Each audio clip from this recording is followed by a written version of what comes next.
What's up, YouTubeites? Welcome into the CovrPrice Weekly Top 10 for the week ending July 29th. While y'all are congregating,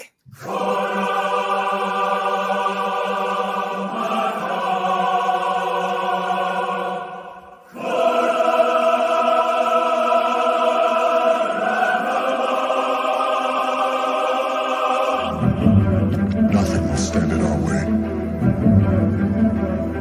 I will finish what you started.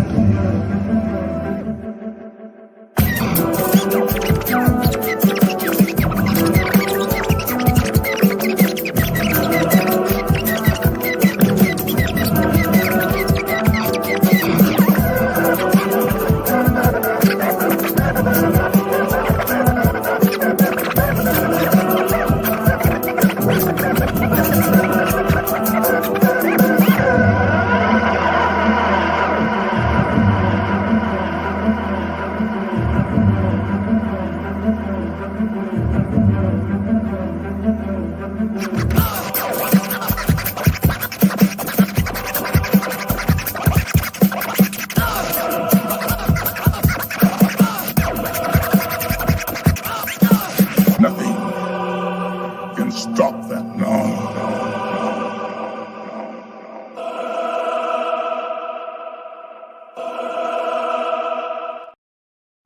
all right, we are back. Welcome in, everyone, to the CovrPrice Weekly Top 10. Before we get started, I finally got my Lord shirt in. This is something that's been working for like 2 years. So thank you to Geeky Swag. Is that right? Geeky Swag. Geeky Swag Shop. Yeah, there we go. You guys are all out of order. Marty, say what's good to the people. What is good to the people? Everybody, welcome. Thank you once again for joining us.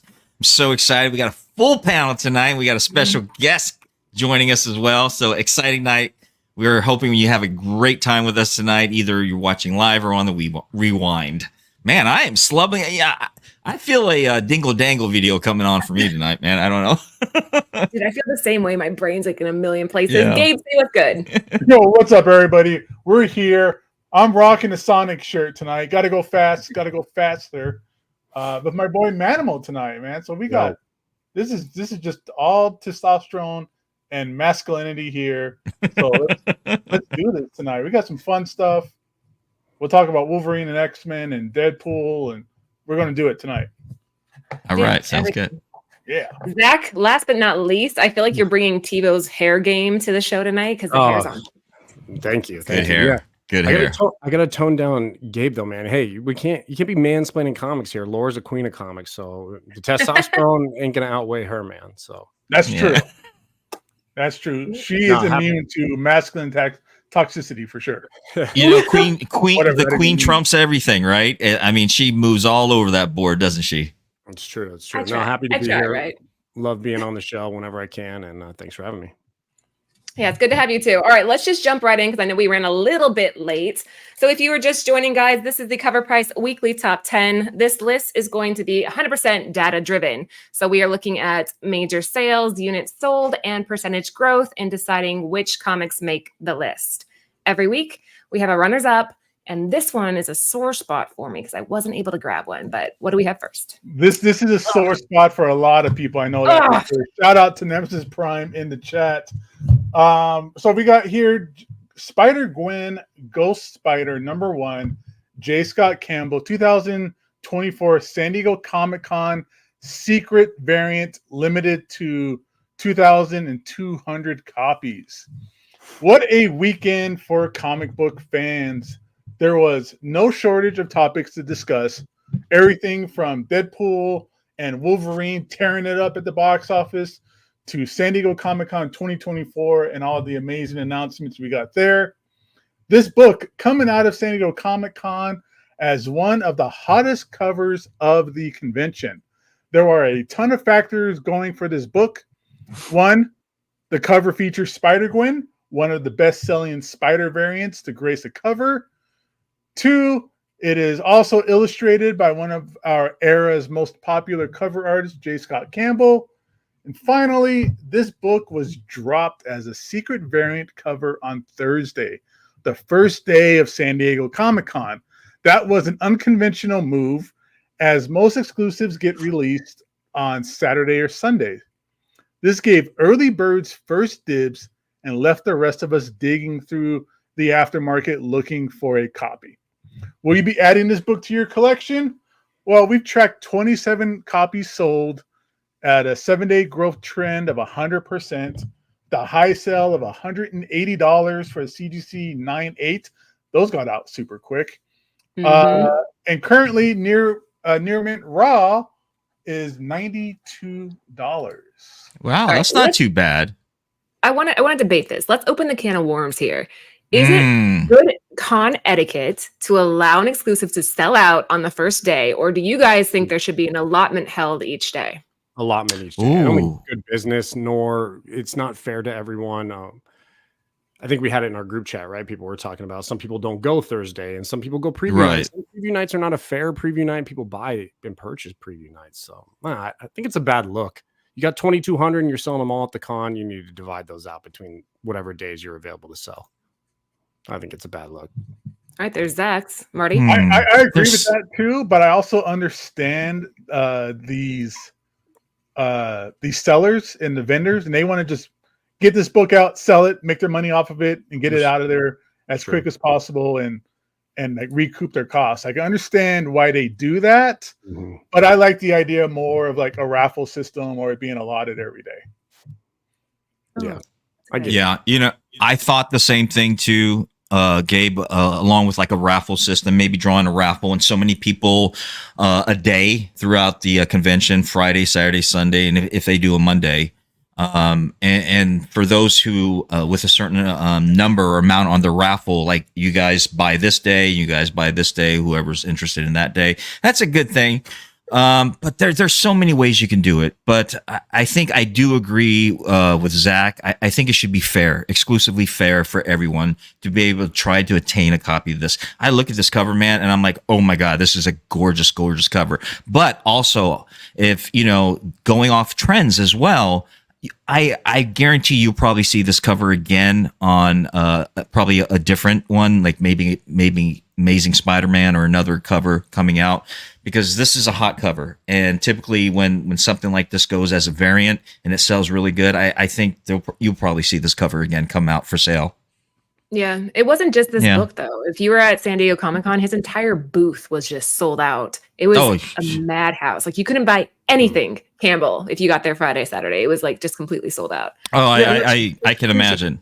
Because you would know, right? Like, okay, so you show up with the 2,200 books, right? And like you said, I totally agree with Gabe in terms of the business aspect of it for sure. But people are up there buying and buying and buying. You're like, damn, we got a hot ass book. Like, we might just cap this off at 400 today. And you can tell people are going to come back and buy it. And then you're going to hear people throughout the day ask for more and be like, come back tomorrow.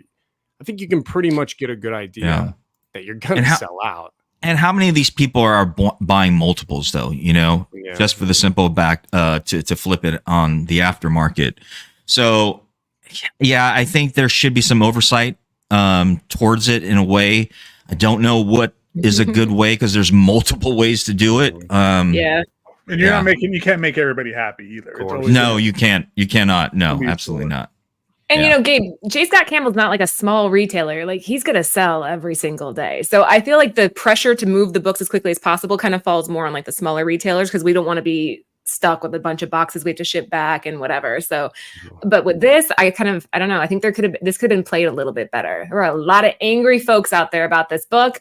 But whether or not you got it, the runner-up this week was SpiderGwen Ghost Spider #1, the J. Scott Campbell 2024 San Diego Comic-Con Secret, limited to $2,200, a 9.8, just sold at $180 with a 7-day trend of 100%. Nice. Okay, let's keep going. Yeah, so number 10, starting it off, we got Exiles, Volume 1, number 23 from back in 2003. So, my lord, all these Iron Man Doom covers hitting the list are incredible. Hall H might become a landmark in the future thanks to that announcement, but the fan base may never be the same. Here's yet another book that could play out in the future for Marvel. The key point is we just don't know. That's what's so exciting, as this book shares a similarity with about 16 other books featuring Tony Stark /Doom /Iron Man in some capacity. That includes this book, when Tony Stark becomes the de facto king of the earth, ruling as Iron Man while rocking the drip he stole from a vanquished Doctor Doom. So still technically not Tony Stark as Doctor Doom. What a timeline, and one that could potentially look awesome on the big screen. This issue does allude to other theories where an alternate Tony Stark was able to see his vision of a suit around the world and was policed by Ultron bots, which came to fruition. There's also potential where he assumed the identity of Doom when hopping around dimensions. Still, like most of these, not all of them will keep their trend. There can only be one, or maybe even two. So hop off those buy it now buttons and get out there and hunt if you're looking for a copy. 19 copies sold, 7-day trend of 1,765%. High sale, $50 for a near mint copy, and a current near mint raw of $7. I mean, outside of all of it, I'm a massive stand for like the Exiles run. This was such a fun run before Multiverse got like played the F out. This was so awesome watching. What's Havoc having his own solo book? Like, how often does that happen? Oh, are you talking about like Mutant? Are you thinking Mutant X? I'm thinking Mutant X because that was Exiles. Yeah. Also, great book. Thank you, Gabe. Great book. Shout out to that, Havoc and Mutant X. But Exiles was just such a fun run. I mean, this is the run that also kind of made Morph a big character past AOA. Yeah, this is crazy. All of it's Doom stuff. This is crazy stuff. Is this the book though? Because like what Brett's saying, I've been seeing people posting, "Oh, this is the book to chase. This is the book to chase." How do you fucking know which book to chase? They're hyping. Everybody just guessing. They're hyping so much Doom stuff up right now, you know, because of the upcoming speculation on that with the movie and everything. But they're hyping so much Doom stuff up. So who knows which cover or which book is going to go where from here? You know what I mean? Especially after the movie. Yeah. Who even knows if it's Tony Stark as Dr. Doom? How do we not know that it might just be Victor Von Doom? And didn't they say in Hall H, who better to play Victor Von Doom than Robert Downey Jr.? So they kind of already told us it's not Tony Stark. Now, is that a switcheroo? Is that the way it's going to be? I don't know. But I don't know. Chase this if you want, I guess. Time will tell. Get it for cheap. Don't pay $50. You know, find it in those back issue bins. Cheap somewhere. There you go. Yeah. Yeah, you probably still could. Love the cover though. I really enjoy the cover. I like that Doom with the Mark whatever suit on. You know. Yeah, it's tough. Yeah. Number 10, kicking off the official list this week. No surprise here. We have Exiles number 23, top sale, raw, $50 at a 7-day trend of 1,765%. Damn. All right, what do we have for number 9? Yes, look at this cover. Love this. Number 9 brings you Deadpool number 31. This is published by Marvel in 2014. This book features the first appearance of Ellie Camacho, the daughter of Wade Wilson, aka Deadpool. This book is trending due to actual comic book news out of San Diego Comic-Con. Per Marvel, Deadpool's daughter, Ellie, takes over as Deadpool following Wade's death this October in Deadpool number 7. While she was a quick single-panel cameo appearance in Deadpool number 19, this issue is much more substantial. Hence, the higher trend. We tracked 22 copies sold at a 7-day growth trend of 55%, with a high sale of $145 for a CGC 9.8 copy and a current near mint raw $24.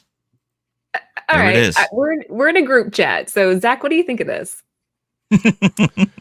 Well, I've never been a Deadpool fan, and I think it's lazy writing. I think it's lazy. And I know just got announced. Marvel just announced the new Deadpool series coming out with his daughter playing Deadpool. And I mean, I'm just so bored with these writing ideas. They're just not new. And a new Deadpool, but it's a girl version and it's his daughter. Like, come on, man. I don't know. They're trying to keep up with they're trying to keep with the younger crowd, right? They're trying to attract the younger audience. And so of course, and of course the female audience as well, to bring in more viewers and of course more fans, more subscribers, things like that. I mean, it was amazing. I was watching some clips off of San Diego Comic-Con, and you know, even after COVID around 2020 and everything that happened after that, I was just amazed for the turnout with San Diego Comic-Con. I really was. It was nice to see that. Yeah, agreed. Gabe, anything you want to add to that? I don't care about a female Deadpool. Just give me a regular Deadpool. Give me a regular character. I'm at Zach. The whole kind of what do we need copy things. Just doesn't work out for me whenever they change things around. Yeah. And I'd like I'll to see the pass. statistics on how many people this is actually bringing to the hobby. Like, I mean, I understand the idea of appeal to like, reaching out to like the female population, bring them to comics or the younger generation. But is this working? I don't think so. I think the younger generation is like, we didn't come here to read about Ellie Wilson. We came to read about Wade Wilson from the Deadpool Wolverine movie. Right. It'd be interesting to get the stats for that. Yeah. Right after the movie, they're all, let's go ahead and kill Deadpool and replace him with a nobody character. I mean, they've done that with Iron Man. They've done that with so many other characters before. Just the fact of just the death in comics is so just worthless. Like it holds no water. So he'll be back. Well, there you have it, guys. My very unopinionated panel here just told you what they thought of this whole thing. But number 9, we have Deadpool 31, top sale of 9.8, going for $145. 7-day trend of 55%. What do we have number 8? Number 8's rad. This is Absolute Batman, the Ash Can by Nick Dragotta. This was a 2024 San Diego Comic-Con foil that was limited to 500 copies. This book is a San Diego Comic-Con and now aftermarket darling due to its reveal. That being the new Batman suit for an absolutely hyped new run, featuring a look at our hero as a more gritty underdog tale, aka Batman, which is something fans are looking forward to. Nick Dragotta has a manga-esque style and also has fans interested. We've tracked 23 copies sold, 7-day trend of 100%, high sell of $222 for a near mint copy, and current near mint raw is going for $123. I think we have this, and I'm not selling it. I'm holding. But I think this is one of the ones we managed to pick up. This reminds me of a Frank Miller style. Does it? Absolutely, the thicker Batman. Yeah, sure. the thicker Batman, and if you look at his emblem as well, that's very similar to that, and the thicker size. Of course, there's variation to his shoulder armor and his cowl and everything, and definitely his cape, but he definitely has that Frank Miller look to it, style, if you will. Yeah. Zach, are you interested in this Absolute universe Oh, yeah. that they're doing? It's kind of like an ultimate thing. Yeah, I'm going to be all in for this. I mean, for those of you who the uninitiated who haven't been following it, they're splitting in basic simple terms, they're splitting the DC universe. Darkseid's doing something. He's creating this Absolute universe where it's going to be a different DC universe where most of the heroes have like struggled, almost haven't become heroes the same way they did in the regular universe. So you're going to have 2 separate universes, but they are tied in to the main story, and they will coalesce as the time goes on between the Absolute titles and the main DC universe. So I'm really excited about this stuff. Yeah. Yeah, I'm in for it. That sounds great. All right. Yeah, the chat agrees with you there, Marty. Definitely a Miller vibe here, but they're saying the head size is better on the Millers. This head's all cute and tiny, though, right? It kind of works. Yeah, it works. It works. Number 8, Absolute Batman, the Ashcan Nick Dragotta, 2024 San Diego Comic-Con foil, limited to 500 with a raw selling at $220 and a 7-day trend of 100%. What do we have for number 7? Gabe's favorite. Oh, yeah. So number 7 should be no surprise. No surprise. Wolverine number 88, direct edition deluxe, the $1.95 price. It's another Deadpool book that's been hot for months, mostly because Marvel let it be known Deadpool and Wolverine would duke it out at some point in the film. It was all over the advertising, which caused a ton of fans to discover this book. It's the first direct meeting and battle between the two, which, as you know, as you've seen in the film or not, is a big deal. The fight shown on this cover is literally played out on screen. Having 2 of the most iconic heroes of all time on the big screen is going to make the market shake. Tracked 54 copies sold, 7-day growth trend at 10%, high sale $450, with a CGC 9.8 copy and a current near mint raw at $69. Yeah, definitely no surprise. We've seen this on the list for weeks, so it's not a shocker that it's here again. I've not seen the film yet. Have you guys? Yes. Oh, yeah. I have not. Yeah. I have not seen it yet. No, I have not seen it. It's perfect. I heard great things. I heard great things. I mean, I don't mind spoilers. It's okay. I'm going to watch the movie anyways, So if you guys want to spoil all the way, No spoilers here. It's just a perfect movie, I feel like. Yeah. I don't know. This Yeah, is it Gabe's was a little favorite bit of cover, a- by the way. There was a mixture when I first heard about people talking about the film. They were like, "Oh, it's too much cussing," and I was like, "Well, I mean, look at the characters you're dealing with here." Right.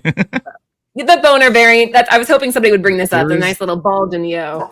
Too much cussing. Is this the 80s again? Jesus. Yeah, that was the one that I got. But yeah, There no is a lot spoilers of tonight cursing. because There there's was- still time. Huh? Yeah. There was a kid sitting next to us at the movie, and he was probably about 10, 11 years old, something like that. And I definitely felt uncomfortable because early in the movie, there's like a masturbation joke being made. And it's like, oh God, who brought their kid to this movie? But if you have kids, I'm not entirely sure you should be bringing them to this movie, to be honest. I don't know. My sister took her then 12-year-old son to the first movie, and they both learned what pegging was that day. Oh my god. This one I Okay. think is a little bit worse than the other two. I'm going to be honest. I do think this one's a little worse. Is it? That should be interesting though. I'm looking forward to it. I let Adam see it. I'm a bad mom. He's 14 though. He's probably heard worse at school, right? Did you take him to the movies with you? Yeah. No judgment. Anyway, number 7, Wolverine number 8, the direct edition Bad deluxe mom. 195 Bad price. What? Nothing. Talking Did you shit, hear Marty. it? I'm a good mom. I didn't go with him. He went with his friends. I didn't think it was that bad, but Okay, good. again, Okay. it's a teenage boy. He knows what masturbation is. 7-day What? trend, 10%. He's gonna kill me for that. Moving on. Yeah, we The all Warren do. Towers are coming around. Oh, look at this cover, man. Oh my goodness.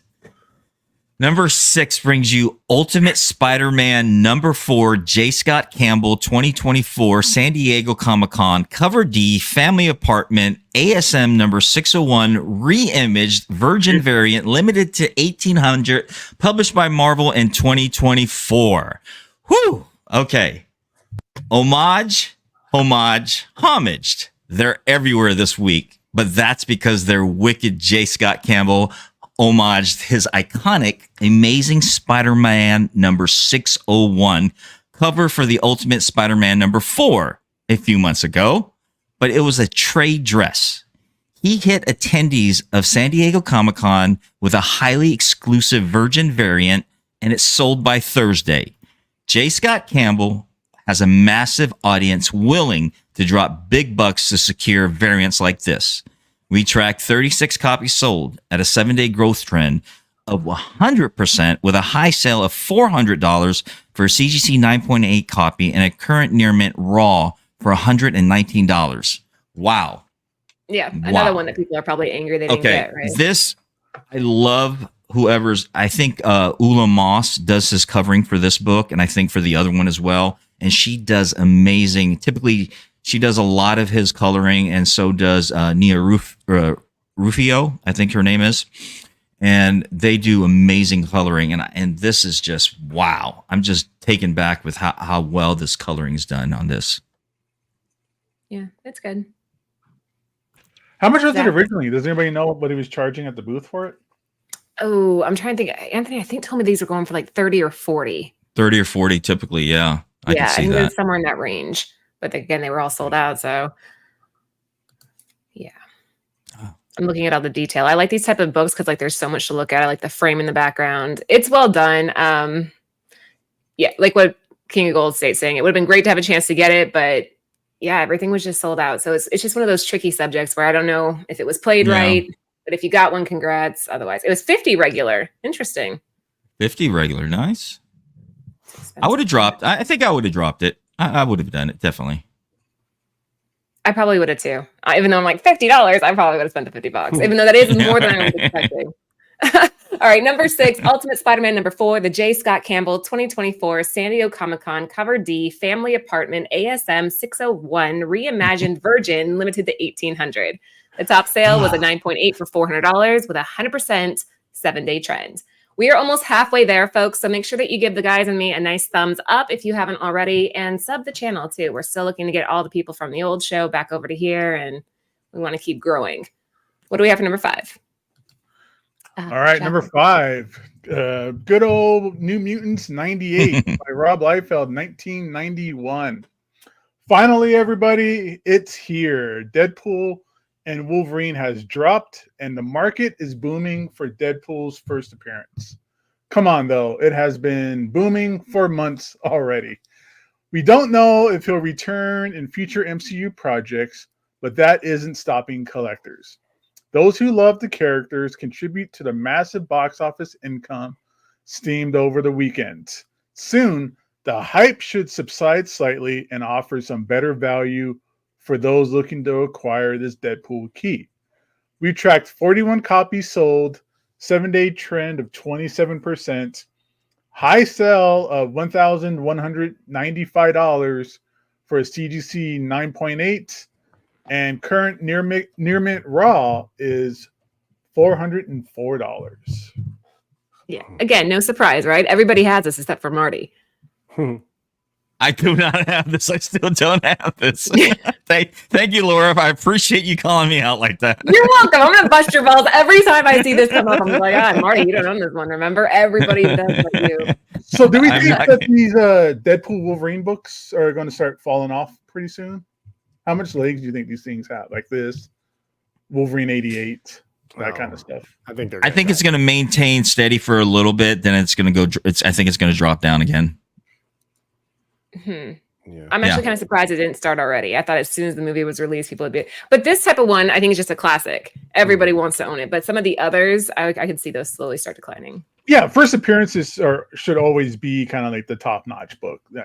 First costumes, first meeting, first fight, first kiss, first hug. All that kind of stuff is the stuff that kind of seems to kind of fall apart after the movie. Yeah. Yeah, it'd be interesting to have those. Liefeld sign it though. I've never met him. Have you guys, Gabe? Have you met Liefeld? I met Liefeld a lot of times. Yeah. Drop.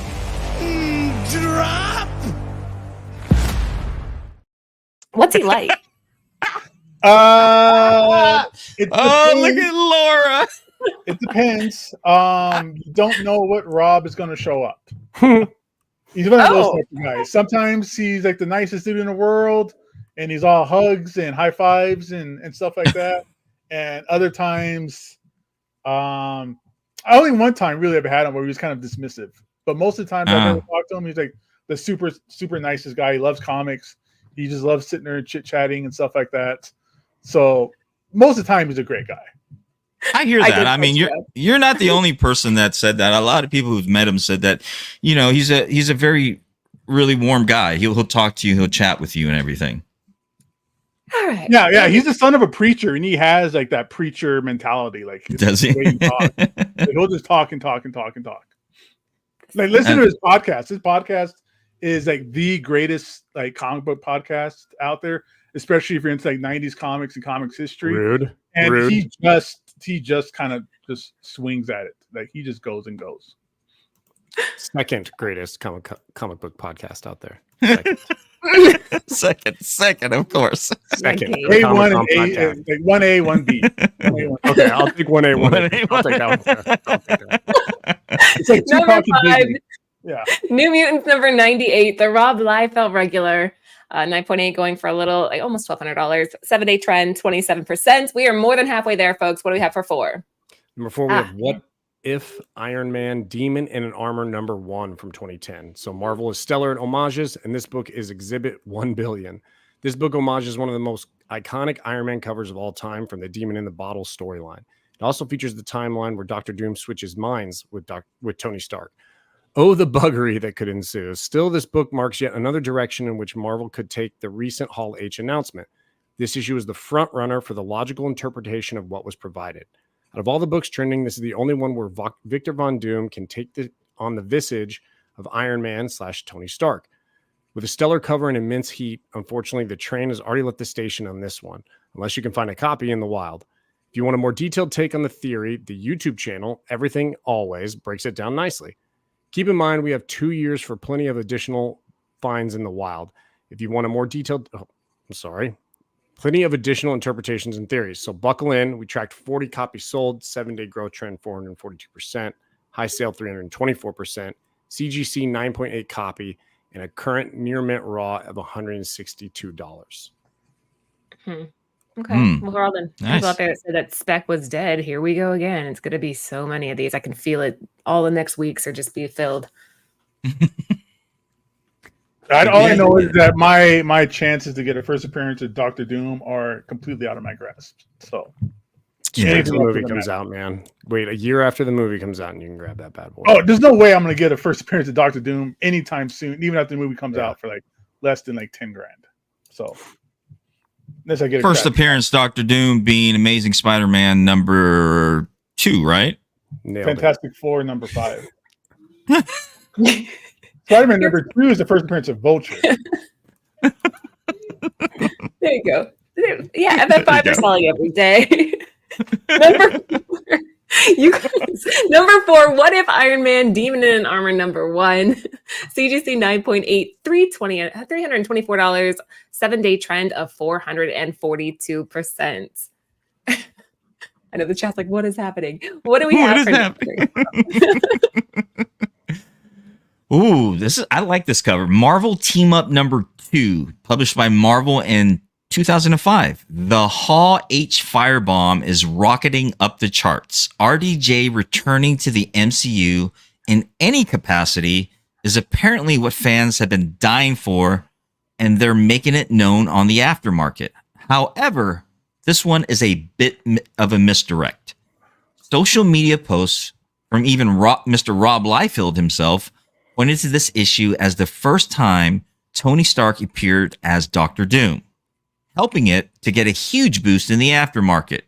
However, to quickly address it, number 1, it's kind of the first when you focus on the appears to be Doctor Doom part, and 2, this is a Tony Stark as an alternate Tony Stark with a Doctor Doomish mask who is mistaken for Doom several times. And number 3, the specific issue number 2 is a quick cameo appearance or full appearance and reveals in issue number 3. Ooh, and number 4, RDJ was not announced as Hall H as Tony Stark as Doctor Doom, but specifically as Victor Von Zach Doom. said that. That's what Zach was saying. All right. Yeah.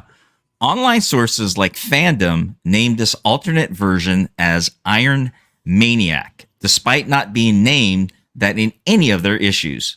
These factors helped it jump from a back issue book to an aftermarket darling in less than a day. Mm-hmm. Keep in mind that we don't know if RDJ will be portraying Tony Stark as Doom, a variant of Tony Stark, or something that lies in between. But more on that in a bit. Marvel has established that there are some. This is a long read. Marvel has Worst read established. ever. Continue. Yeah. Marvel has established that there are some variant trickery at play. We tracked 49 copies sold with a 7-day growth trend of 223%, with a high sale of $250 for a CGC 9.8 copy and a current near mint raw price of $18. I would speak to that, but I have no clue what you said. Guys, anything? A lot of good information in here.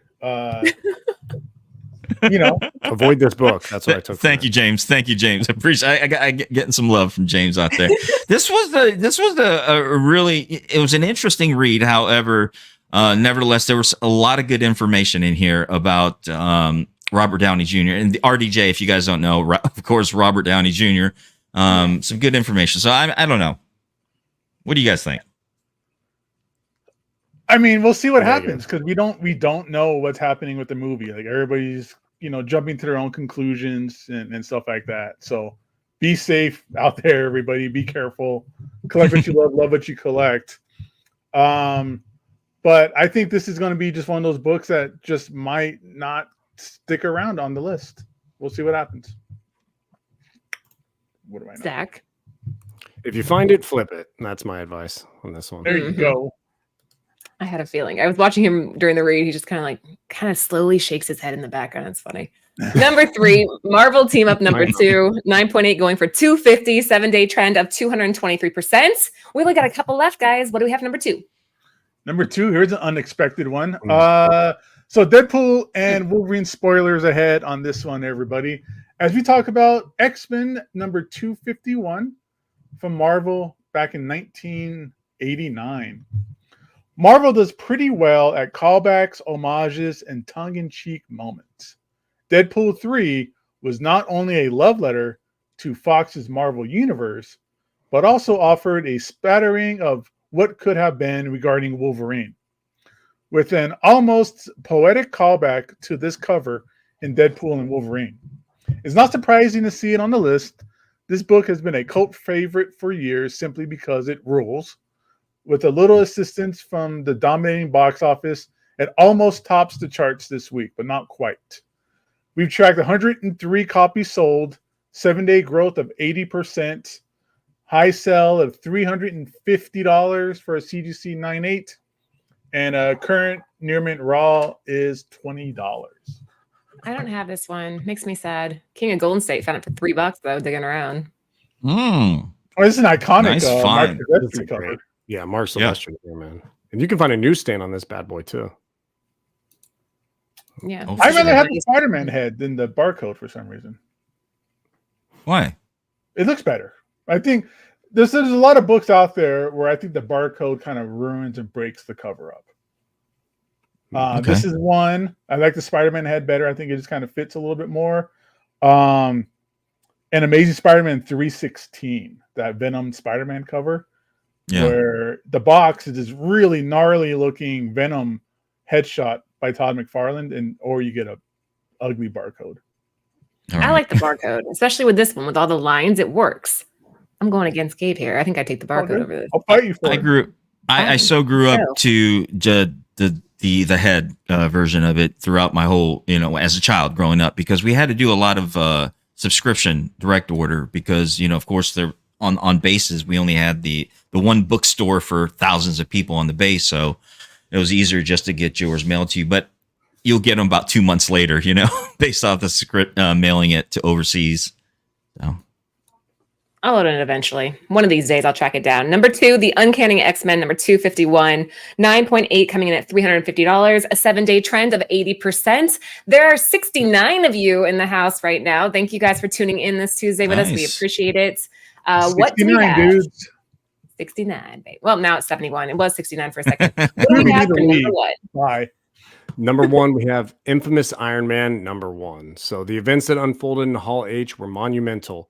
Robert Downey Jr. is returning to the MCU as Victor Von Doom.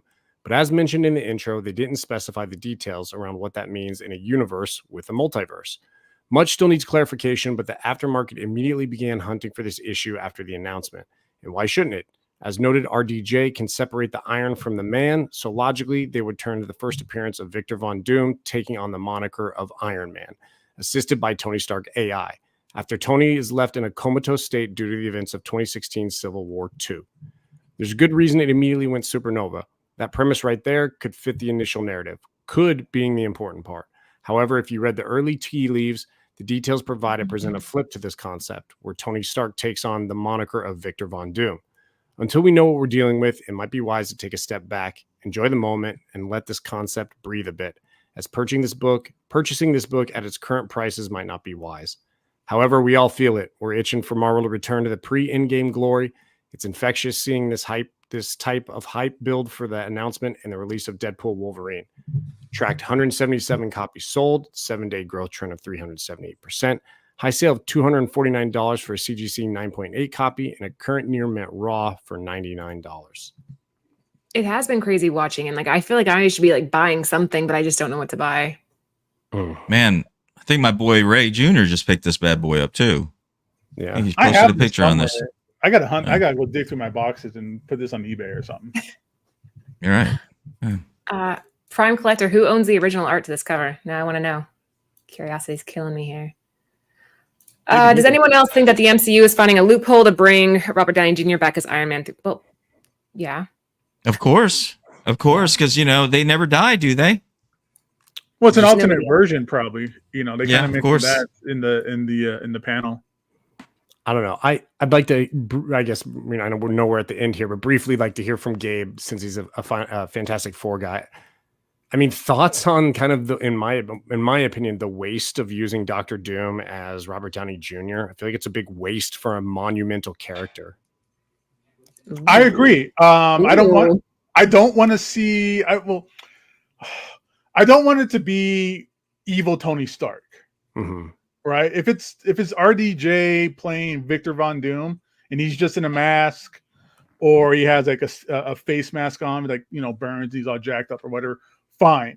But I'm not interested in seeing Tony Stark evil as Doctor Doom. Right. Same with the Fantastic Four movie, how it's an alternate universe movie that takes place in the 60s or whatever. That doesn't make a lot of sense to me. It's not what I want to see as a Fantastic Four fan. Same with this. I don't want to see another actor or the same actor playing Doctor Doom. It should have been a different actor of different prowess, I think. Even for an alternate universe for you. I'm fine with alternate universe stuff. Actually, I'm pretty tired and old with it. Like, it's getting kind of stale. I'd rather it have been, here's the real Doctor Doom, and then you could go do what ifs and alternate. Right. Everybody's first, not everybody, but you know, the public's first real outing, introduction of Doctor Doom is going to be like a variant by Robert Downey Jr. It's weird. I think that's going to be kind of hard to kind of take in and change and accept later. Yeah.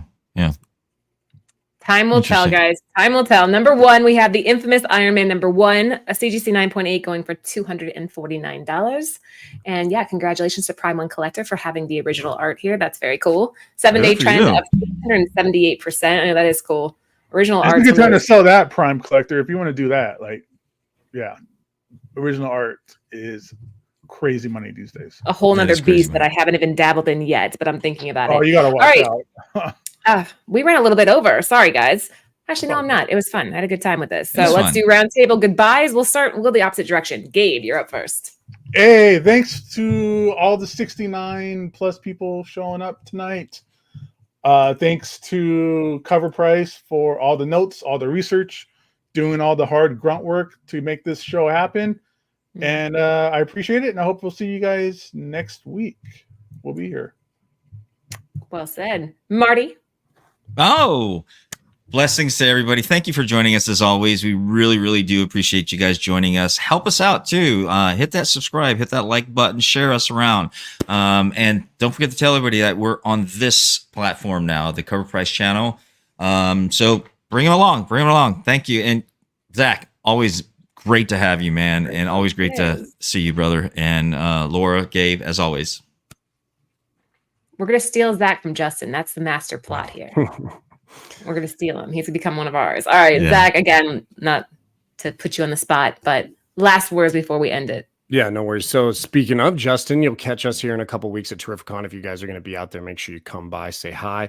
Also, check out our first exclusive from our real good buddy, V. Ken Marion, Teenage Mutant Ninja Turtles #1. You can find it over at jaffcomics.com. If you want to pre-order right now, or you can pick it up from us at Terrificon and get it signed by the V. Ken Marion as well. You guys want to allocate it or sell it all at once? Come on. Oh, dude, all once. It's going to all at once. For the first in the front of the line and just buy the whole stack, then I'm 100% selling it to the first flipper that comes. We're going to run a business here, right, Zach? You're running a business, man. Come on. This is no business for Justin and I. This is all fun. So it's recoup. Yeah, no. We had a lot of fun doing this, and we actually, teamed up with Bird City. You can also get some copies over there. Our good friends at Bird City Comics. You may have heard of them. So this was just fun. It was fun for us and awesome. And Ken is our boy. So it was a lot of fun, man. We got some really special stuff. You don't even know yet. Like some real special stuff for Terrificon coming up. Just check out the Instagrams. And if you're going to be there, come by and see us at our table. E6, E7, maybe. I think that's right. Perfect. Well, you guys heard him. Follow him on Instagram. Follow the other guys on Instagram too. And we will be back this Thursday for our Shaker show. Like Marty was saying earlier, I still get DMs of people asking why we're not doing the show over on Lords. We don't have access to it. So this is our new home. So bring everybody over here and keep supporting TiVo's legacy, right? Yeah. All right. From all of us, we'll see you next week.